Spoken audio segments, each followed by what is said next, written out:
Stanford University.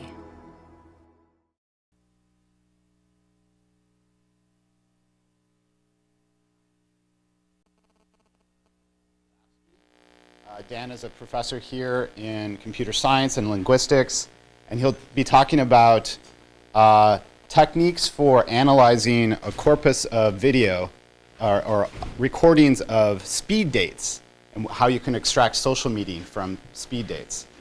And today I'd like to welcome Shamma from Yahoo Research, and I'll let you take it away. All right, thanks.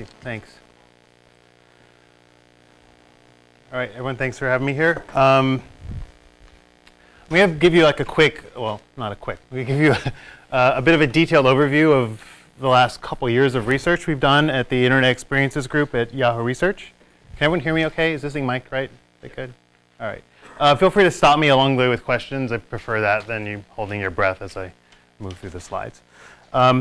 Nothing happens in a vacuum.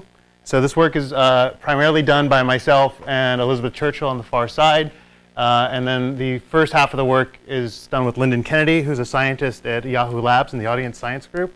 And the second half of the talk is work I did with Jude Yu, who was a summer intern this past summer from the School of Information at Michigan. Okay, who knows what these are? Need a show of hands? Cool, awesome, all right. Sometimes it doesn't work. So this is basically the language of the web, as we could put it, and these are the verbs of the HTTP protocol. They really bother me, and this is kind of like something that keeps on coming back in my head is like, why are there are these 9 things here? Actually, patch was recently added. Originally it was 8. But we actually don't use all of these, actually. We actually use get and post, sometimes put if we're feeling fancy, but generally we just use get and post, and we'd probably just use get if there wasn't a character limitation about how big that string could be. But it's really highly transactional. I go to www.yahoo.com, that's a GET request, you wait, and some data comes down. And then you click something, that request goes up, you wait, and it comes down. And this sort of transactional nature works really well for a lot of things, but it works horribly for some other things. One thing it does work really well for is search, okay? Now, search made some major advancements in the past 10 years, and it sort of locked itself into this paradigm of, I'm going to send up a string, I'm going to wait, I'm going to get back a response. We're sort of like, it works really, really well, so well that it's been that way for the last 10 years. That box is everything, and that box is a lot for us, but there's more to what's going on when we think of connected systems online than just actually this one little search box, which we know how to monetize on really well. One of those things was video that came up recently. By recently, I mean the last 5 years. And I call this legacy video. This is an old snapshot from YouTube. Now, the reason why this is a legacy video is, again, it's nice. Flash was hip. You could get video down pretty easily. Now I guess people are all HTML5 with their containers and everything, but it's basically the same thing. It's the exact same thing. It hasn't changed because I'm still like pushing a comment up, hit post, wait, my comment appears, right? Or I add some tags, right? Or I can add a friend, or I can subscribe to a feed. And these are all like what we know to be social media, social multimedia. It's all revolving around, quite simply, get and post, this method and the methodology that we've did really well with and we're sort of stuck with. Now, I guess 4.5 years ago, I found myself moving from Northwestern University to take a scientist job at Yahoo Research. This was right before I started my first day as of a real job. It was a Sunday at Dolores Park. Does anyone know why everyone is here? Anyone take a guess? Concert? No? 4th of July? 4th of July? No, but close time-wise. Movie's close. That's Zidane. He had just been ejected from the World Cup final. They had a huge screen up. You really couldn't see it. I was all the way in the back of Dolores Park, squinting and being like jostled around with a whole bunch of my friends. I wondered, why am I here? Why are all these people here? What's going on, right? I could go to a bar and watch it on 20 TVs, like surrounded by me, or like, this is San Francisco. A lot of these people have flat screens at home probably, but why are they all here gathered to kind of not really watch this game, right? There's Seriously, seriously, you can't see it. It was so bright, and so it was like, but there's this thing about like getting together to share media. I was like, oh, this is something interesting. This is something people like to do, right? And why is it that when we go back, we look at YouTube, we don't really have that, right? We don't have that sort of congregation and that sort of meaningful connection like you'd go see a movie with friends or sardine yourself into the park. So keep that in the back of your head. But I'm going to fast forward a little bit because if this was currently, all these people, they'd be tweeting at the same time. And so this is something that's interesting is because now you're going to wedge yourself into that concert and you're going to stare down at your phone and send tweets out. But it turns out that people like to tweet when they watch. It's a way that they like to feel connected with other people that they know or don't know by here's some people tweeting while they're watching Top Chef. They just tend to like to do that, right? Something's airing, something's on TV, and this is like a way of connecting. So it's like, oh, well, this is interesting. Now, this actually started in 2008 as I would say a formal practice from current TV. They did this thing called Hack the Debates. It was kind of cool. They're like, hey, tweet your comment while you're watching the debate, and we're going to push it online, right? Not only online over the video, but actually they pushed it to live cable TV. It's kind of interesting. It was a little process they had. You put #current in the hashtag of current TV into your tweet. They had a feed coming from Twitter. They threw out anything with profanity, and they had these keywords that sent them to one of 8 editors who were like, you're the world science, you're the economy, and then they would vote. The editors would vote. They go back to editor-in-chief, and they're click, click, click, click, click, and then they would come up and like tween on and off the screen. And actually, it was rendering using Flash on an alpha channel, which was kind of also interesting. I don't think they ever did that on TV before. So that was kind of cool, and there was a lot of people doing it. It made a big buzz. It was 2008. Twitter was still like its little baby self. And I thought, oh, you know what's interesting is that if someone actually tweets, like right now, while this live thing is happening, they're like putting this deep comment right onto the video. Now, a lot of people had tried to do that, as opposed to the YouTube comment feed where it's like this huge list and you scroll down. Actually, let me drop a comment right on this tag, right on this moment, this second of the video. And actually, I was one of those people at the Yahoo research office in Berkeley trying to build interfaces to do this effectively. And so I was like, oh, well, this is kind of cool because I can just suck it down and align it later. Maybe that's going to work. Because if we could get past that, then we can start thinking, what can we do now that we have everybody putting data and richly annotating? Because that was really the question that scientists like myself were trying to get at. If we had all this rich annotation, what could we discover? So I just said, well, we'll just use tweets as this sort of proxy for the interface. And it actually works really well. And so let's go on. See what we can do. OK. This is a really old slide. This is a slide that I had to use a year ago or a year and a half ago. And I think nowadays, pretty much everyone who's here is on Twitter. Come on, there's no shame in it. Who's on Twitter, really? OK. Who's on Twitter right now? Yeah, see? OK, all right, great. So the big thing to know here is that you can't embed media. We all know that. Usually URLs embed rich media. There's these little things that start with hashes, and those are called hashtags. It's just a way of reifying context into a placeless document, yada, yada. We understand all that. I'm going to assume we're just going to move forward, all right? 2008, when you crawl Twitter, you don't get a lot of information. I had a rather aggressive search crawler, and it brought me back 3,000 tweets from an hour and a half, or two and a half hours of searching for 3 different hashtags. And the way this worked is we looked for current, and we found this other hashtag that was dominant, and we just searched for that. We found another hashtag that was dominant, we searched for that. We knew current was running this program, and so. Now, we actually wanted to sample before and after the debate, and I'll explain why in a second. There wasn't a lot of mentions here, 577, 266 during the debates, more mentions after the debates. Not a lot of retweets, but this was Twitter in 2008, so we were happy with that sample for the moment. Now, when I plotted it out over time, aggregating the count of tweets by minute, what we saw was this distribution. Now, this didn't really come as a surprise, and I'll show you later on in the talk why it wasn't a surprise. But the debate lasts for about a little over 90 minutes, and then the debate ends, right? So people like to talk when they leave the movie theater. That's generally when you talk the most. When the game is over, you talk about that, right? You don't really talk in situ so much. So then that's a known pattern, so that was not a surprise. But the question was then, quite simply, the first thing we said, well, if that's post-debate, and I'm going to skip over this slide for a moment. Think about this. Here's everybody. You sit quietly and you talk after the movie. Is that little spike going to be after a segment? One big problem in multimedia research, is where I was coming from when I started this, is segmentation, right? And then onset detection. Something just happened, right? And so we were like, okay, is something just finishing up at that little spike? Because it's kind of periodic, this volume of tweets in the sample. And so he said, okay, let's see if these things are actually, these little spikes are, in fact, indicative of segmentation markers. Newton's method, you might remember it. First time calculus ever came handy for me, so it's nice. That's the wrong button.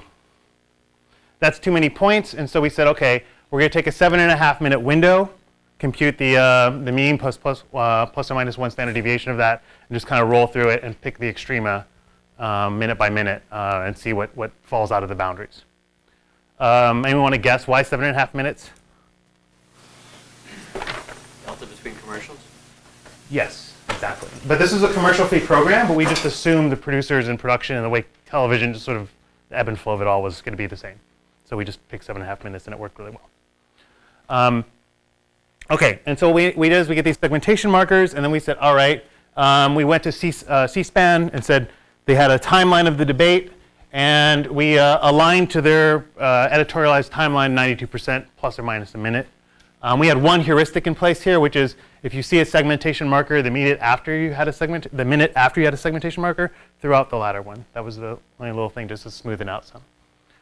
So that got us pretty excited. We looked at social graph. I'm not going to go too much into this, but this was the mention map, I guess, or the mention graph of what was going on with that debate sample. The size, the color indicates cluster. The size indicates eigenvector centrality. When we blow up this little teal piece over here, what we see is Barack Obama, in fact, had the highest eigenvector centrality. No surprise. NewsHour, and then John McCain was third. NewsHour is Jim Lear's Twitter account, and he was the moderator of this debate. So even though Barack wasn't tweeting, the way eigenvector centrality works is all roads kind of lead to Rome. And does everyone who here knows eigenvector centrality? Who here knows PageRank? Okay, it's kind of the same thing. PageRank's actually a variant of eigenvector centrality. So, okay, so we said, okay, let's look at the terms. And I apologize for this projection here. But what's happening here is these are the terms on the top for each segment. On the top are the rank order term list from Twitter. On the bottom is debate. So what's happening in the closed captioning in the debate. So presidential, debates, minute, Eisenhower, financial. That's happening, actually, people are saying. And the first thing on Twitter is drinking.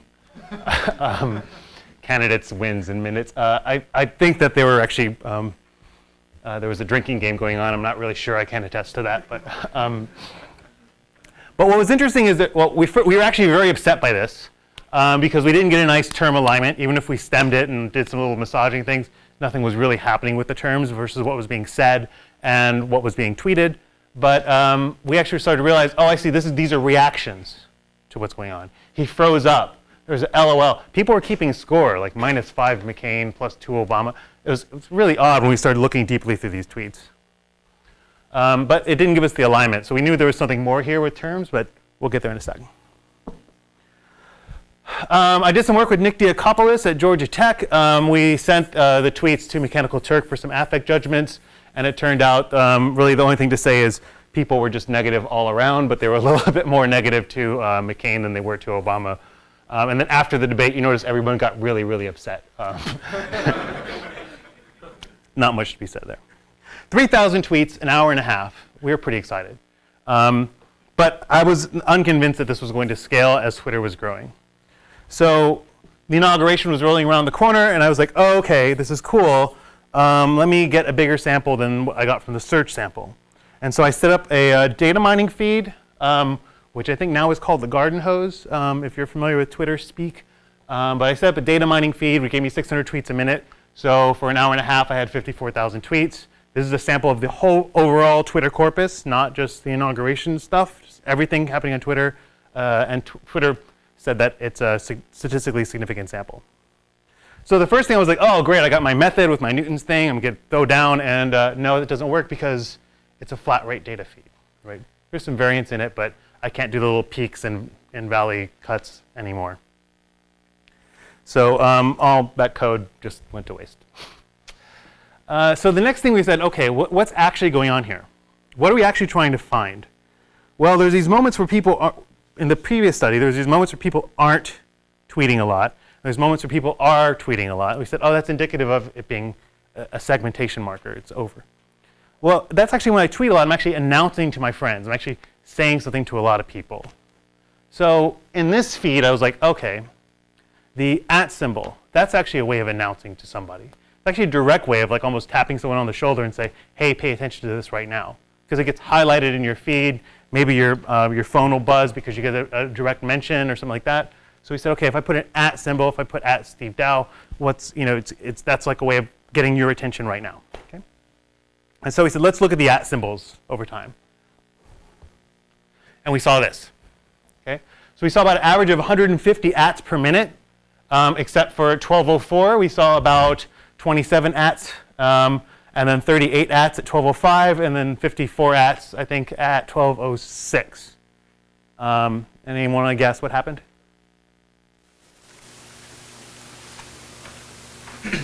And hits the linking Bible, swearing in begins. Right? @ symbols just fall off the planet. Now, if you recall, we still had 600 tweets or more. Actually, there's a huge spike in tweets in the data feed at that point. We still had a lot of people shouting. They're like, yay, yay, Obama, but they're not shouting at their friends. They're just sort of yelling into the crowd. Right? So okay, this is an interesting way of finding onset now. So it's kind of almost like a transposition, but it's the same thing. It's the same human-centered insight about how people converse while watching media.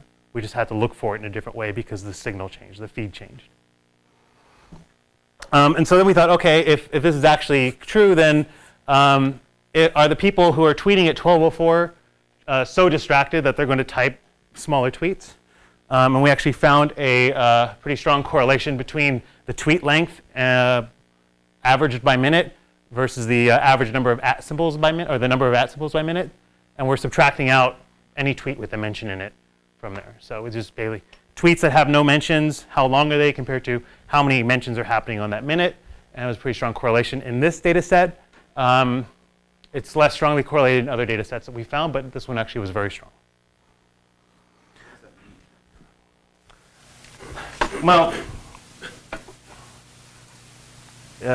colloquially or like scientifically? Colloquially, we actually believe that people were literally quite too distracted to type in a longer sentence or just didn't have as much to say, just quite like that. Scientifically, we were just wondering if this is actually a feature we should look for or not. And since there was a strong correlation, we said, okay, we don't have to look at tweet length anymore because we can just look at the @ symbols. However, like I said, in a later data set we looked at, we didn't find a strong correlation. There was a weak one, so yeah. You might have said this, but did you account for the average length of the Twitter handle? So what we do is take the tweets, we take anything with an @ symbol in it, and we push it in one bin. We take anything without an @ symbol, we push it in another bin. And then by minute, we average how long are the tweets in the no mention bin, and we just count how many @ symbols are in the mention bin. So we're not accounting for how long somebody's name is because that's in a different data set. We separated it out. So we're looking at tweets without any @ symbols in them. How long are they compared to the number of @ symbols by minute in this other set. So yes, we accounted for it. But okay. Yeah, I just wanted to, because one interpretation of that could be just that, like, if there's no @ symbol, the tweet would naturally be shorter because they don't have to include the person's name. Yeah, so you wanted a baseline of how long the @ symbols were. That's a good question. Yeah. We didn't look at that actually. But we just assumed by separating them out that was a way of doing it. But.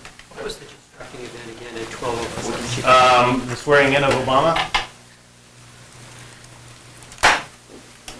Okay. All right, so then we said, okay, let's look at some terms. And what we thought to do was basically do a straight up TF-IDF thing. TF-IDF, who knows it? Raise a hand. okay, you just basically count term frequencies. How many times does this term appear? We picked a window size of a minute or so, and we just sort of count up how many terms appear. Now, what TF-IDF does is actually when you do document analysis, you take like a chapter in a book, and you sort of normalize that against how the terms appear in the rest of the book. We actually didn't want that. We actually wanted to know terms that only were particular to, say, this one chapter in the book, which is our time slice, which is about 5 minutes. And so for every 5-minute window, we counted up the terms, and then we said, which one of these terms actually only really occur in this 5-minute window? Because Obama is like the frequent thing across them all, but we just wanted to know for this 5-minute piece. Basically, we're making a table of contents, right? And so we see 11:35, there's booing. Bush was leaving the White House. I'm serious, that was on TV, all right, okay. It's not a comment, I'm just saying it was on TV. Aretha Franklin sings, Yo-Yo Ma plays, Barack talks about remaking, national anthem. They take Bush away in a helicopter, which is the chopper back at the end there. Okay. And we did a couple of, a little thing here. Yeah, that's what I said. So remaking doesn't really significantly occur in any of the other windows. But actually, I wanted to talk about something. I was going to go back for a second here and talk about this. Aretha, what's her last name? What was she wearing? Giant bow on her hat. Yeah, exactly right. Yeah, good, nice. And so all these things kind of co-occurred with Aretha, right? In that window of 11:55, right? Aretha, Franklin, bow, hat, right? And so what we do is we just sort of cluster those all together as, oh, these things all have the same distribution ranking across the corpus, meaning no one's talking about a bow later on, right? And so since they're the top terms here, we cluster them all into the most common term, and so that's Aretha. So we have like that taken into account a little bit. Is it a variant of TF-IDF, or is this just plain TF-IDF? It's like you can think of it like an amplified TF-IDF, because we actually want terms that don't occur anywhere else in the corpus. So did you filter for those terms? Like zero frequency everywhere else? It's not totally zero frequency. We just look for a significant onset of the terms inside of here. So it's not a total zero frequency. So, and this work is going to be at CSCW this year. So the paper's already on my website. So there's some details. We can talk also afterwards. Okay, so remaking doesn't occur anywhere else really, but there's this idea of onset. We want to know like what's happening here, right? So with this idea of onset is like there's nothing happening with the word remaking, and then all of a sudden here's this word remaking, and then it kind of goes away, right? But we actually wanted to say, okay, what if actually there's no instance of the word remaking, and then there's this onset of the word remaking, and then from 12:20 afterwards, remaking people still talk about. What about that? There's this sort of ratio that happens of how much before and after versus its maximum occurrence.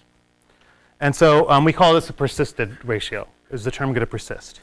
And when we computed this ratio on the corpus, we got these two terms as the most popular or highest ranked terms, which are messed and flubbed.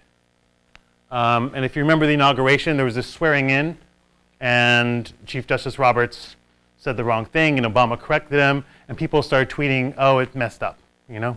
I don't know where really flubbed came from, but that was also being used as messed.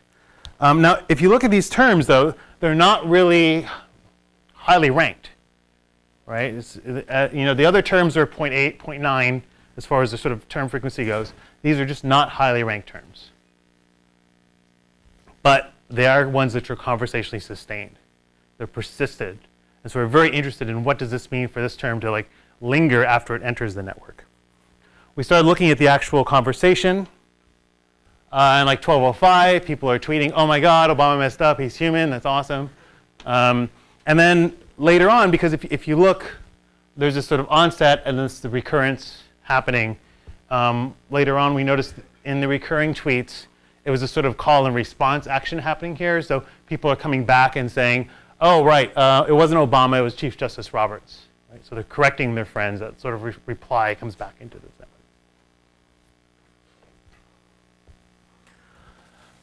We started generalizing two metrics, one for importance and one for chattiness or chatness. And if we look at the debate, basically we can see these nice little graphs. So we can see this sort of spike here for importance. And this was just so we could start making some interfaces for sort of like exploration and discovery of like what's happening with the tweet corpus. This is something we called Statler. Came out about a year ago. If you just go to bit.ly/Statler, it should come up. And you can sort of scrub around on this thing and see the sort of peaks and persistence and chattiness of the terms as you sort of look through the debate. So it's our first sort of step and stab into what's going on. What does chattiness mean? I mean, In this case, chattiness doesn't mean anything because they're highly correlated. So chattiness is the inverse of that. But generally, chattiness is how long the tweets are on average for this moment versus how long the tweets are over the whole corpus. Okay, so this was 54,000 tweets for an hour and a half. I still wasn't convinced that this was scale. I was hopeful that this was going to scale, but I wanted to have some more. In particular, I wanted to know what happened here. And so I was chatting with a friend of mine at Twitter, and she handed me a boatload of tweets from the Video Music Awards 2 years ago now, I guess. And we threw our metrics at it. We did the peaks, Thriller, Katy Perry, Furtado, that all worked out. We looked at the persistence, and we saw this graph. What are the top 2 persisted terms? And this graph came up. Well, the blue line is Kanye. And there was less of a call and response happening here because there was really not much to correct on the situation. So when we actually looked at the second spike there, it was just another set of people who caught wind of the incident rather than the sort of response thing happening. All right, questions on this so far? Excellent, excellent. Earlier I was talking about synchronous stuff, and you could still make this argument that this is not quite as synced as we like. And so I'm going to move on to talk about a more direct synchronous thing. A few years ago, when I moved out here, I moved from Chicago, and I had friends, I was sending them YouTube videos, and they weren't watching them, and it made me angry. And so I thought, there's this disconnect. I don't know what happens once I hand you this video. And so I built this little prototype called Zync, and it's now currently inside a Yahoo Messenger for Windows. And what the prototype does is there's this watch with me button, and you tap it, and the other person gets an invitation to watch this together. The video loads up in a sidebar and starts playing. Playback starts together, and so you're watching the same thing. So if I pause it, my friend pauses, and we can stop, and we can chat about what's going on right here. If he rewinds, mine rewinds, so we share control. I decided that it's your buddy list, it's your friend, you should negotiate control yourself with them, and as opposed to doing the sort of token or remote passing. And so here Cameron types something, and then I hit play again, and the video starts up again. And so we're basically just watching this video together, and that's how it works.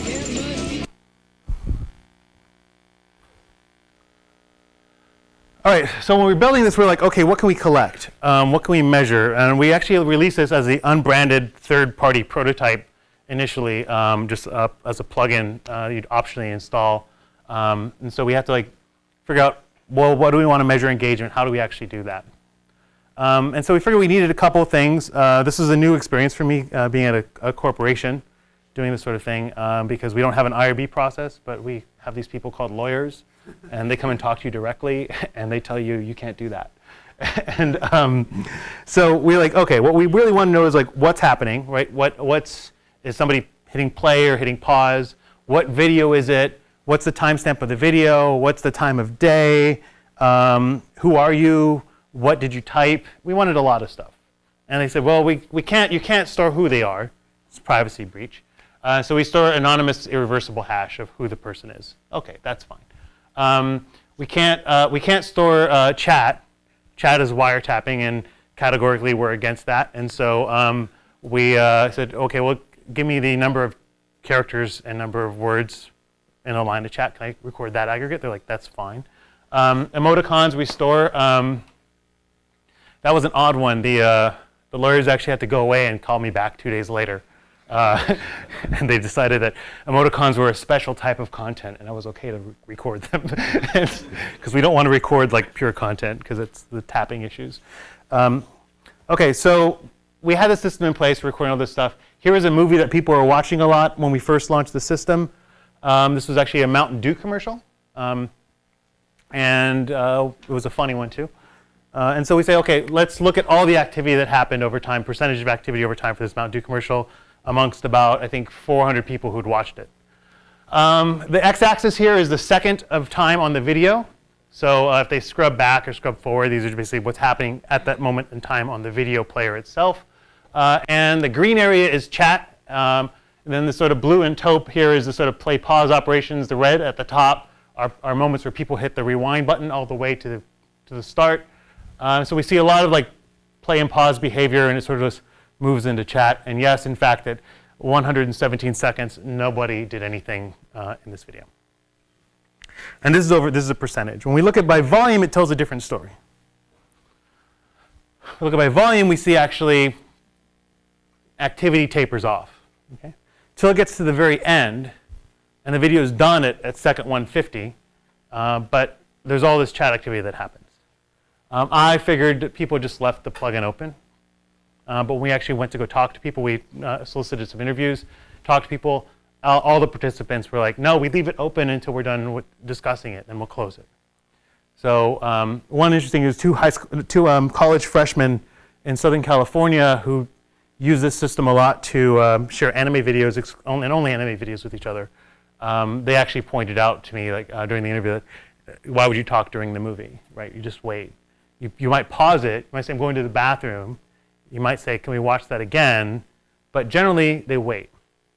Now, there's a couple. The big takeaway here is this is actually changing the way we actually knew to measure engagement, or we thought to measure engagement, which is to say that if you're just listening to what's happening in this video over time, and you get to about second 90 here, and there's not a lot of stuff happening, you might think that the person is no longer engaged with the content.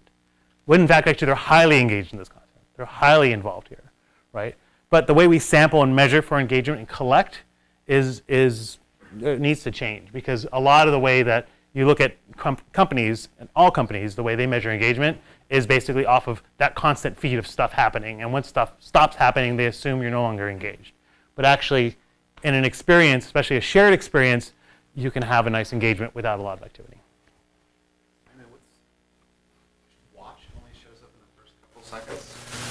The watch was basically the video loading into the player, so that's the only place it would show up is like time 0. So. What about the activity in the first 20 seconds? We figured out like false starting activity. We couldn't get anyone to like really talk about what happens right when the video starts playing. They were actually a lot of people knew that because playback starts automatically. You didn't actually have to click play. They knew that it gave them this feeling that the other person had their buffer had loaded and they're watching together. But I still think there might have been some false starts, like hold up a sec, sort of things happening. I think that's why there's a sort of scrub pattern here. But like most of the people said that they wouldn't, they generally wouldn't pause the video if they didn't send it. So if you sent the video to me, in most of our sessions, you're the only one who touches the scrubber. Just naturally, that's how the session sort of meant. And then the chat that occurs in here was quite literally going to the bathroom, I'm going to go get some water, or an emoticon or a line of dialogue. And those people said that they're like it was like a bookmarking, right? And again, those two kids from Southern California said like if you're watching The Simpsons and something is funny and you smile, you turn to see if your friend is smiling, so you know to talk about that later, right? And so that's why they drop emoticons or lines of dialogue in as these sort of bookmarks as referentials to come back to. But we did see a higher sharing reciprocity. And so generally, if I send you something, there's a big chance you're going to send me something back. We're thinking about this is some sort of notion of gift giving. But we sort of haven't dug into here. In particular, some videos have a lot of share back. Technology is 9 to 7. So it's actually quite a bit. And I think that's people probably debugging something, but we've looked at some of the videos and they are like troubleshooting your PlayStation or something like that. But over here first. It's probably a difficult metric to get, but I was wondering like when you're showing at the beginning, there's a lot of chat, like starting at 0 in like the first 20 seconds or so. Is that you actually get data of people chatting before that, like getting together, the idea of like getting the organization together and chatting freehand? Because I know there's a lot of studies on people chatting before like, the first 15 minutes, come to a classroom early, get that out of the way, get the energy out. So it's a hard thing to do because we are, to do this, I had to build my own logging system, and that logging system is activated when the plugin loads, so I actually have no idea what's going on before that. However, I am working with some people at Yahoo Messenger to sort of like answer that question as we move forward. So, yeah. So you have two different numbers. There's 43 and there's 77. What's the difference between the two? That's a good question because it was a while back when I made this slide.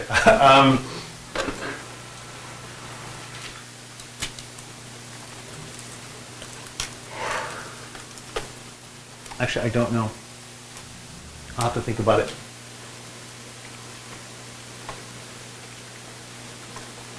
My guess would be the latter one represents the average of all the sessions versus the just how many times did something come back, did at least one thing come back.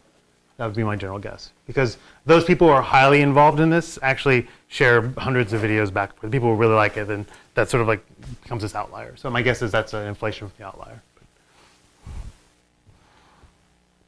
Okay, so I actually want to know classification, right? Again, the multimedia guy in me wanted to get back to this question of like, what are people watching? And we kind of know what people are watching. I know the YouTube video. I know it's in technology category, or it's people and pets, right, or whatever. But actually was wondering about, is something actually funny? Quite literally. Who here knows Double Rainbow? Nice. No one in Australia had seen it, by the way, so you should know.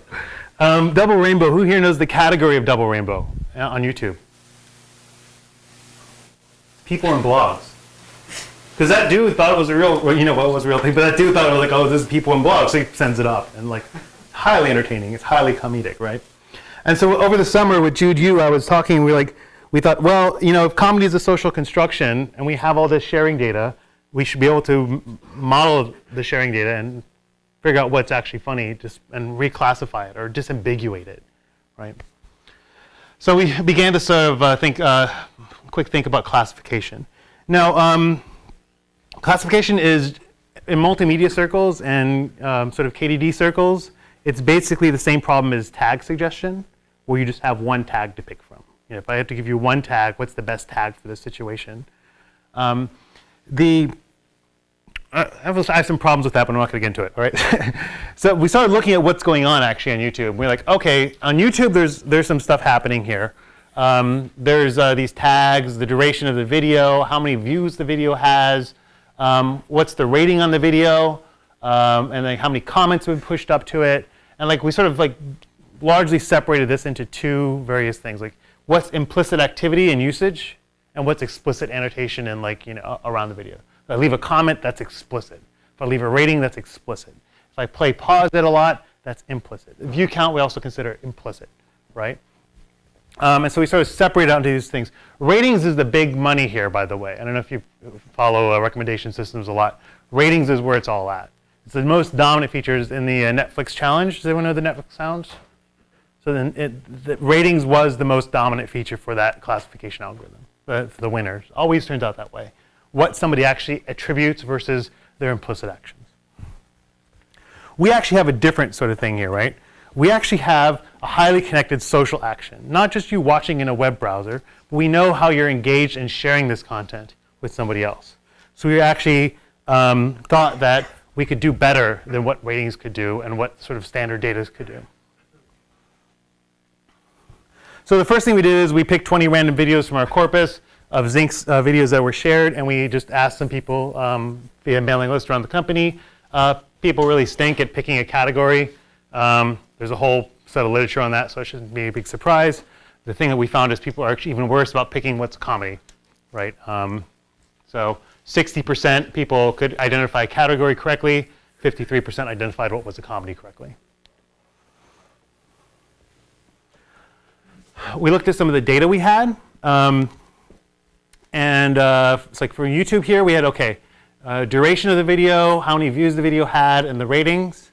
We're not going to use the tags or the comments or the favorites count. And then from Zync, because we actually want to do this for, can we classify with YouTube and we can classify with Zync, we could do a study side by side. And for Zync, we picked using duration, play pause, number of scrubs forward and back, and then number of lines of chats. Again, we don't know how much chat, but number of lines of chat. We're not using emoticons, who the person was, or a number of sessions or loads. Yeah? The last slide you mentioned, like the 52% found the comedies to be wrong or something, classified wrong. 52% found, it said that was a comedy correctly, but yeah. Oh, but isn't that like if you say that people are think different things are funny or something like that? Well, yeah, that's kind of what we're getting at. Because if we showed you double rainbow, you're going to pick comedy, but it's actually people in blogs, so you're wrong, right? So yeah. So we're kind of getting there. So now, the reason here is we're actually trying to do this with as little data as possible.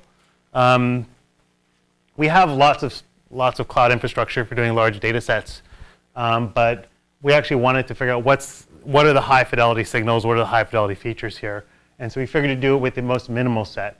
For Zync, we tried to pick things that were indicative of what we did some surveys and we did some follow-up longer 1-hour interviews. And we're trying to we picked the features that map to like what people were talking about in those interviews of what they find funny, what they don't find funny, how they share their videos and their consumption patterns. YouTube, we just picked the sort of like ratings and a couple other things. We wanted to stay away from text because text could be funny, and then that would just trigger it off. So we're trying to pick just fidelity signals and not content signals per se, except for the ratings, which is content signal. I'm going to explain the stars in a second. All right, so then we have all this data. We've collected all. We said, okay, let's do this. Come from a kind of a hard AI background, so I thought just to do some first order stuff in the beginning, but that wasn't really pretty. And so we said, okay, we're just going to plug in some kind of ML classification system and see if we can get something out of that. So we used Naïve Bayes classification because it was most straightforward right there. And we just ran it through, and crap. Didn't really work. Zync did better than YouTube. The Zync data did better than YouTube, but it actually didn't really go past the 60% that people were doing.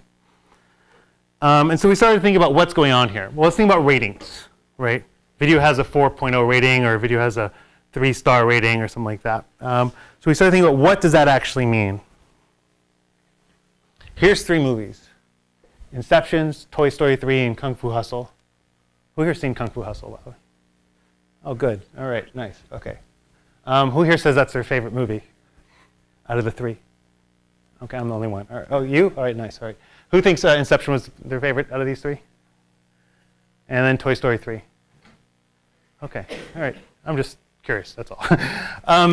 And so here are these 3 movies, and we're like, okay, how would you rank order them, right? What's better than the other? Well, if you actually look at Metacritic, right? Metacritic would say Kung Fu Hustle was better than Inception, and it'll say Toy Story was the best one. Now, when you build a classifier, it's looking at all these numbers, and it says, oh, this is interval data. So when it comes up with its function for prediction, Kung Fu Hustle, where it lands in the distribution, has to be in between these 2 pieces. It's in the middle. We thought that was wrong. We thought that actually saying that Kung Fu Hustle is better than Inception but not as good as Toy Story was just wrong. Okay? It is actually a member of a certain class of movies, right? B movies are members of a certain class of movies. Cult movies are a member of a certain class of movies. And the way people think and feel about them sort of clusters them that way, but to say one is better than the other seemed kind of odd. So what we did is to remedy this is we said, let's look at the ratings data from YouTube. And what we're going to do is we're going to take it and we're going to nominally factor it, right? Which is to say that everything that got a 7.2 rating, we're going to cluster it all together with everything else called a 7.2 rating and say this is a cluster of stuff. But it can appear anywhere in this distribution as you fit your function. It gives the classifier a little bit more freedom for actually determining where something should go. And when we nominally factor the ratings data from YouTube, we see a large increase in accuracy. And so we were pretty excited about that. Factoring the views and the duration, we did see some increases in accuracy, but the ratings was the most. Factoring all of them didn't really buy you much. So ratings was dominant feature on the YouTube one. How are you factoring in? Basically, we're just giving them, you can think just taking everything that has like a 4.2 rating, as opposed to handing it a numerical value into the classifier. We just tokenize it and say all these things are in class B, and then hand that. So we hand over a class of that. So it's irrespective to an interval distribution. Okay. Now, I was excited about this, and I ran and I told all the ML people that I work with, that this was cool, and they were just like, you can just throw more data at it, Ayman, it's going to converge. I had like 2,000 videos, and we're trying to predict of one of 5 categories, comedy, film, entertainment, people, and sports. But they're just like, if you just had, instead of 2,000 videos, if you had 1 million videos, it's going to converge. So that's how classifiers work. That's how Naïve base works. And I was like, okay, that's fine. I don't have 1 million videos, and I don't want to send it to the cloud. So this works fine. This is a bootstrapping technique. When we look at actually the Zync features, when we start factoring the Zync features, say for session duration was the dominant one, we see like about a 7% increase in accuracy there, 7 to 12%, depending on which features go into play. Now the question was here, which features are actually important? And this is kind of a problem with Naïve Bayes classification, because you just sort of like pour everything into the bucket, shake it up, and see what comes out, kind of like Yahtzee. We are actually looking at using something called a gradient boosted decision tree, which actually could give us a rank order list of features to see what's actually in play here, what's actually dominant, which would then give us an indication of like what actually do we need to instrument if we don't want to instrument everything. And please don't ask me about gradient boosted decision trees, because I just found out about them last week, and so I won't have much to say beyond that.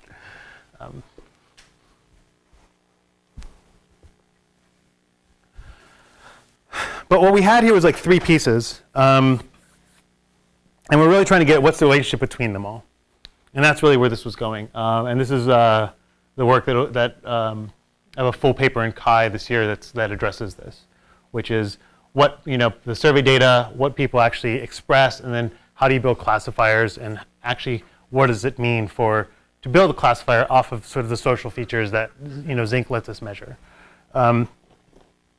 We're actually very interested in seeing how different people sort of cluster around media, which is to say, if something that we share a sports video and we think it's funny, and you two share a sports video and you don't think it's funny, right?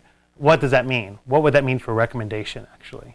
We know that you're in a funny session. We know that you're not in a funny session. You're not matching that pattern. So it's actually kind of a different style of recommendation, but it would be a better one, right?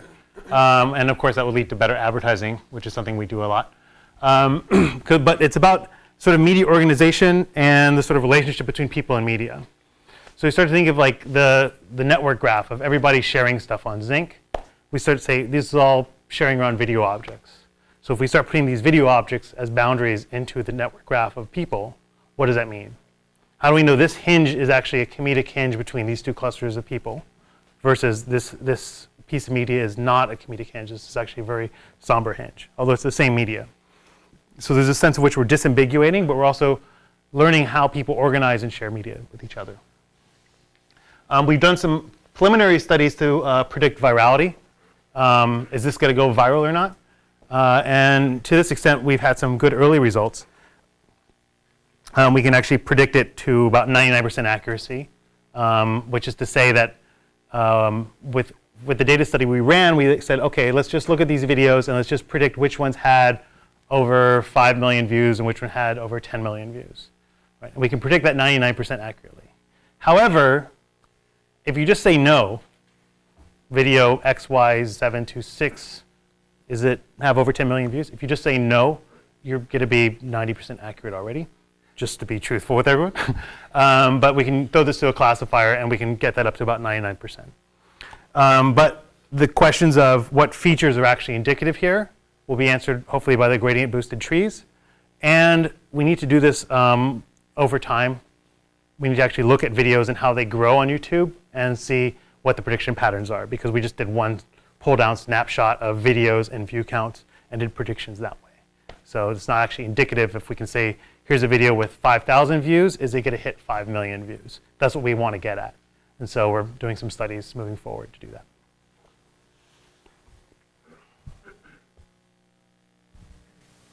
I added a verb. What'd I add?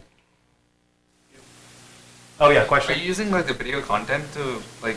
No content. No, I don't like content. Content's it's just hard. the tags. And stuff There's a lot of ways people use content. Like, that's what multimedia has primarily been concerned with for a long time. Is like finding the soccer ball or the car, and you just sort of like.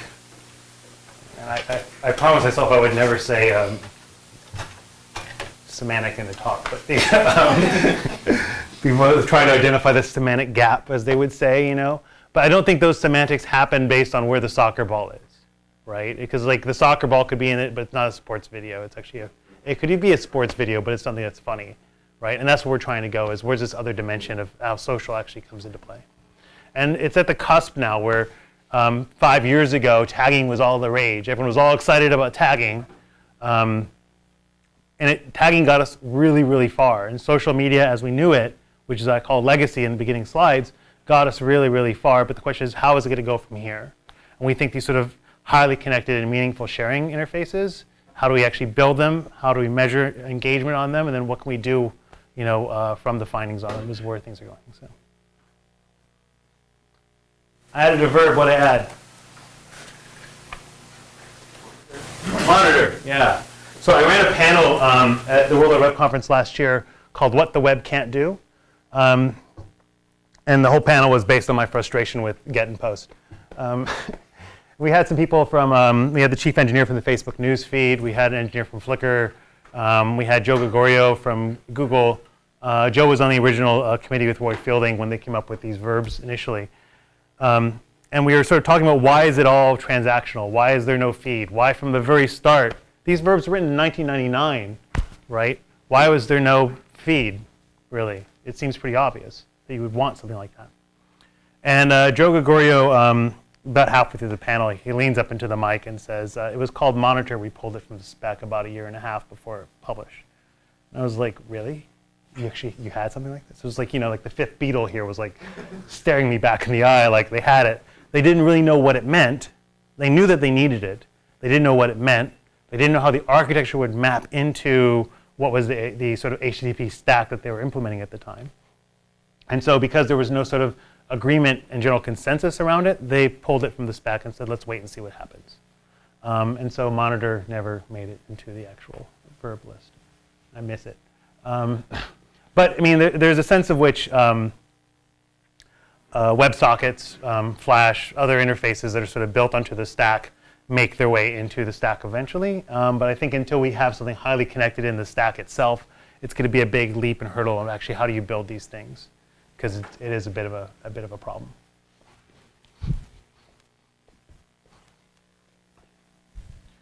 Click. All right, so kind of sum up a little bit. We talked about tweeting together for a little bit, and we sort of do this via HTTP long pull, sort of making think about those verbs again. We talked about watching together, and that works off of a pretty much a peer-to-peer sort of WebSocket between two plugins into Yahoo Messenger. So it's almost like a WebSocket. Flash nowadays, you can actually build Flash objects that go peer-to-peer using Adobe Strata, which is kind of cool. I'm not going to talk too much about this, but I've been doing some work with some choreographers and some dancers, trying to see how motion and graphics of people actually creating and playing in a space can be mapped and choreographed into some dancers also in that space. And there's some papers on my website that kind of go through a couple of different things we did. But like I said, I'm not going to get into that for this talk. And we talked about all this. So thank you.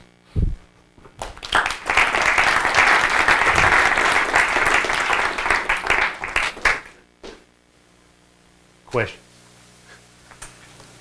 So why did you choose comedy for the shared content? Like a lot of Why are we so hell-bent on funny what was funny? Is that the deal? Was that the question? Or? the question was why did you choose to categorize funny versus non-funny? Okay, so we were actually not categorizing funny versus not funny. There's a lot of strangeness that happens when we do this, so trying to establish ground truth here. We were generally classifying those results where for one of those 5 categories. So entertainment, film, sports, comedy, or news, I think it was. We focused on funny because it's just kind of an obsession of mine to figure out what is funny or not. And it was really, and actually this made it to our Kai paper. It was really informed by, you ever watch The Simpsons? There was this one Simpsons where Homer tells Bart, who was shoplifting, the shoplifting is bad. Why do you think I took you to all those Police Academy movies? For fun? I didn't see anyone laughing, did you? And so this was kind of sticking in our head about, okay, so there's something happening around social consensus and what's actually funny and what's not funny. And so we were kind of curious to like investigate that. And so.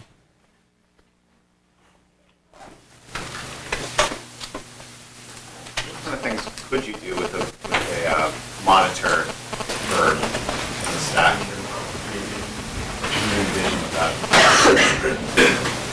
I would like to Zync everything. It's like, there's all these moments where I'm trying to share some web content with somebody, and there's just a problem.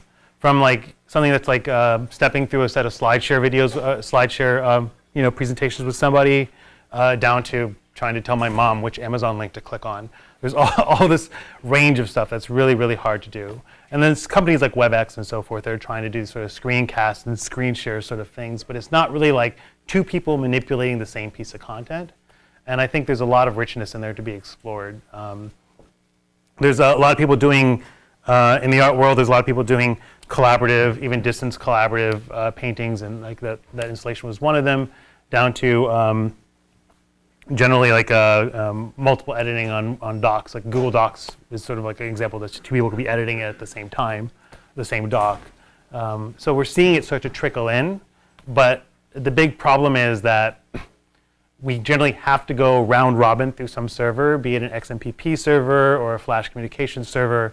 And when we think about scaling something, particularly at Yahoo scale, that's really, really hard because now I have to set up a whole server farm of stuff as opposed to routing peer-to-peer between a set of 5 to 7 clients. That's actually much easier to architect into. And so while a verb like monitor would get at that solution and like start making things richer and get us out of this HTTP long pull situation, WebSockets will also help in that. It's still not the fully scalable and robust thing. And when we think about the web and the stack, it's a huge infrastructure, it's a huge ecosystem. And so for browsers to go peer-to-peer, despite the looming security violation that is at play, I think that's actually a big step. And I think Flash and Adobe Strata is taking a huge, huge leap in actually getting to that point, because you can have 2 Flash objects communicating peer-to-peer nowadays. So. Can you talk more about the goal of those research? About the what? The goal of the research. Or how can this results be used? The goal of the research. There's 2 pieces here. The Twitter stuff or the video stuff? In general. In general. So what we really want to get at, we really want to get at predicting people's behaviors. We really want to get at understanding what's going to basically go hot at some moment. We have this sort of notion of like we can show you trending topics, but we're not really, and a lot of people can do that, but no one really can speak to why that is something that is of high interest or the longevity of that thing. There's a second side of this is, and we were talking about this before the talk, is when we start thinking about social networking and how we actually do social network analysis, which I kind of skimmed over at the beginning of the talk with the mention graph and the eigenvector centrality, that method of operation is very static. We take the whole graph, we take a picture of it, and then we compute influence and centrality across it. However, if you think about the terms for the methods of peaks and persistence that we presented, they work as variants of TF-IDF, but that is to say that they work as variants of any normalized score metric. And so we can actually start to compute eigenvector centrality and like say, Steven's centrality is actually persisted from minute 6 onward, or Iman's centrality spiked up at this moment and then went away, and start thinking, what does that mean on the network and the repercussions of that network, and try to figure out what is the actual structure of communication that's happening. Just some. Did you have a question? Yeah, it's pretty similar, like the one that somebody just asked you. My question to you is, what is the commercial implication from the research work? Because from my understanding, a person's attention span is only this much. The only, I guess, endurance measurement is the rating. You have more indices that you can say from. Well, I mean, you have this. That's a funny thing. It's a person's attention span is this much. However, we found that Zync sessions often last, I think on average, was 3.5 times longer than the play length of the video content, right? So the video plays for a minute. The session is going to last 3.5 minutes, okay? And people are engaged with that content, engaged in that discussion. So yeah, you're right. If you're just on a YouTube video, your attention span might be like that. But when you're in sync with somebody, when you're actually sharing something meaningfully with somebody, the attention span grows out, right? And so, go ahead. Which means quantity is the key for the commercial utility. So the quantity. Quantity. I would say quality. Why Not say quantity? quantity, quantity, because you want to have more people to get tagged or to get. So we want more people on site and engaged. That's true. That's for the commercial. But it's you can't isolate it, right? We want them on site and engaged, but we want them having quality experiences, right? And so you can't just say, oh, we just need them on site longer. And the eyeballs argument, it doesn't last. It actually commercially it doesn't last. To say we can get more eyeballs at this point, more eyeballs for longer durations. We really want to have people have like a meaningful experience, sharing things in highly coupled and connected ways, because that's actually not only going to have them come back, but it's going to increase that quantity time, metric as well. So. I'm sorry. That's basically the online newspaper is all about.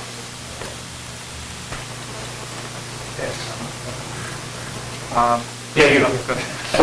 do you come to like trust in the whole like situation? Like, suppose some guy like wants to artificially inflate his his ratings or something like that, and he just tags his writes script that tags to all the content, just like high ratings. So like, do you account for like trust in the whole scheme? So trust, and I'm going to talk about it in the two systems.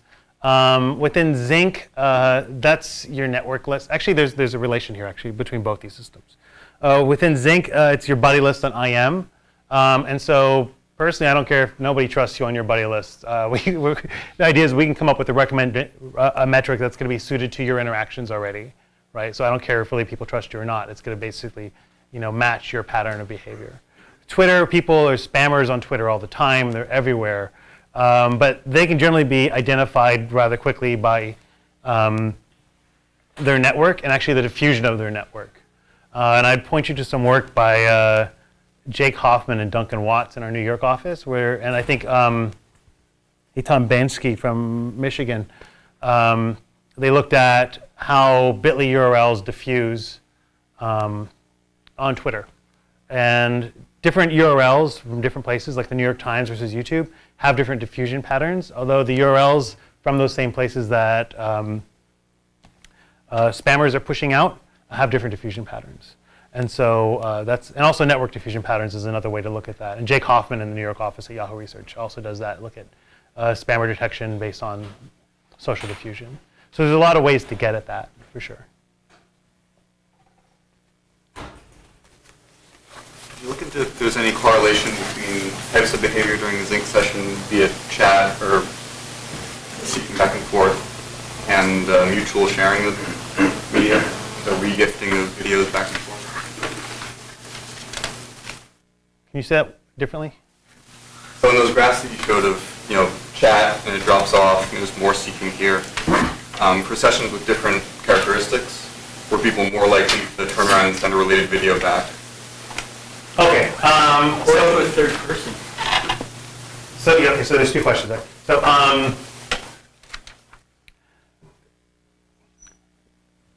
the content that came back, you're asking, was that in a session, was it of the same category as the content they were already watching? So you send me a sports video, and then I send you a film clip. Is that what you're asking? Or just the degree of interactive back and forth that way. We looked at the reciprocity of like what would happen, and the sessions tend to be rather homogeneous as far as like if we start out watching nature, we're going to end watching nature. But I wouldn't say that all sessions were quite so linear like that. There is this notion of exchange that happens though, and so there is that people wanting to give something back, which actually speaks to right now they have to go to a web browser and pull up another URL and then drop that into the conversation, as opposed to discovery and exploration in situ. And I think that's somewhere that would go. But the actual, when we did these studies, we took, if there was one Zync session that had 4 videos in it, we just chopped it into each video by video component. And actually to look at it together would be interesting. To get to your point, there is a fair bit of diffusion that happens. Like if you send me a video and then I go and I send the video to Joyce, that's kind of different. But that does happen. However, more so we see, even in like people who have star network graphs, just this conduit between you and me, and then this conduit here, and every now and then a video might leak over. However, people are really tied in. Because the thing is, we have to get the users who use this a lot. And the users who use it a lot are generally people in highly intimate relationships with somebody else. By intimate, I mean like brother, sister, 2 friends, husband and wife. Anyone in a close personal relationship. These are the people who highly use Zync a lot, and they're separated over distance. And the distance was anywhere between too far for a bike ride to a couple continents away. We saw one pair of people, brother and a sister. Brother was in New York City, sister was in Serbia. And all they did was watch global warming documentaries. That's it, like all the time. They watched when we had a session of this, 45 minutes, almost no chat. Rewind, 45 minutes again, and then an hour of chat, right? And like when we talked to them, they were like, yeah, well, you know, they paused it a couple times to go to the bathroom or to get some tea, but that's what they like to do. They like to sit and watch and then talk about it, you know, brother and sister. And we see that happening a lot. Well, let's hope so. Let's hope so. But even if somebody's graph is rather expansive, it seems so far that the relationships are rather dyadic. So. Yeah, I just have one more question. So I think in my opinion, your job, your research is very important. I think it's just the beginning of the blockade market research wise, you know, for the media. Do you have any figures? I have no idea. Like you can name, you know, some organization or somebody that in your field who is doing the similar or pretty much the same thing. I would say in respect to the Twitter work, you should look up Adam Marcus at MIT, CSAIL, as a grad student there, and he's taken a lot of the stuff that I've built on here and looked a bit deeper into onset and what the actual signal is saying, and actually building tools for journalists to do that. So, similarly, Nick Diakopoulos, who I did the affect study with, who's now a postdoc at Rutgers, he's a good person to look at because he's, again, focused, highly focused on journalism tools. So I would start with those two. What do you do? I mean, what do you go from here? In your domain? Well, the next year is going to be around predicting content and trying to figure out if there's social temporal measurements of social centrality, which are highly effective. So, anyone else? All right, thank you. Thank you.